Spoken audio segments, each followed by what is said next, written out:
In this video, we will go through the basics of getting started with Jupyter. In the lab session of this module, we can launch a notebook using the Skills Network virtual environment. Simply click on Open tool and the environment will open Jupyter Lab. The lab will open a notebook like this one. When we start the notebook, we can change the name by clicking on File, then renaming the notebook to the preferred name. We can now start working with our new project.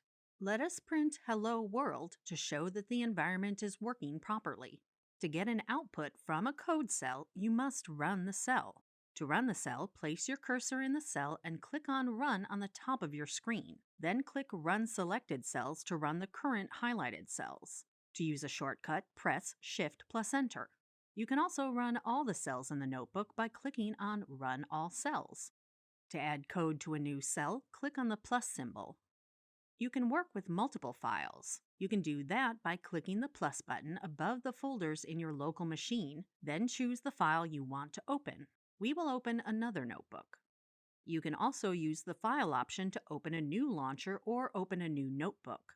When we open the new file, we can move them around based on our preference. When working with multiple notebooks for the same problem, I like to put them side by side so I can see both notebooks at the same time. Now we will assign the variable 1 to the number 1 and the variable 2 to the number 2, and we will find the result of adding 1 and 2. To delete a cell, highlight the cell and click on Edit and choose Delete Cells. To use a shortcut, press D twice on the highlighted cell. If you decide to move your cells around for better flow within the notebook, you can either move the cell up or move the cell down depending on your preference. As data scientists, communicating our results is a big and important part of our jobs. Jupyter supports presenting results directly from the notebooks. You can create Markdown to add titles and text description to help with the flow of the presentation. To do that, click on the drop-down bar by code and select Markdown. We will create line plots and convert each cell and output into a slide or a subslide depending on preference, and we will have a presentation. The slides functionality in Jupyter allows us to effectively deliver code, visualization, text, and outputs of executed code, as this is very important for presenting data science projects.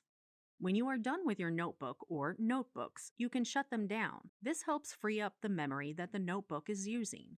To do this, click on the stop icon on the sidebar. It is normally the second icon. You can either terminate all sessions at once, or you can terminate or shut them down individually. After you shut down the notebook session, you will see no kernel at the top right of the notebook, confirming it is no longer active, and you can now close the tabs. You should now be familiar with Run, Delete, and Insert a code cell, how to run multiple notebooks at the same time, Jupyter's capabilities for presenting a notebook using a combination of Markdown and code cells, and how to shut down your sessions after you are done.